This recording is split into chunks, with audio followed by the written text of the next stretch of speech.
मेरे लिए जो वैसे फ़ख्र बात है वो ये है कि मनमोहन सिंह साहब थे वो मेरे वालिद साहब के क्लास फेलोज भी थे।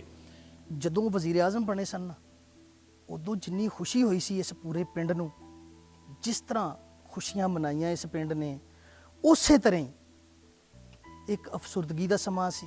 तो मैंने तो उनको पहले भी बहुत दफ़ा दावत दी है कि अभी तो वो, चूँकि वो तो नहीं हैं, उनकी बच्चियाँ हैं, उनके घर वाले हैं, जो भी हैं मिसेज हैं, हम उनको दावत देते हैं। वो जब भी हैं वो उसको अपना घर आज भी अपना घर पाएंगे।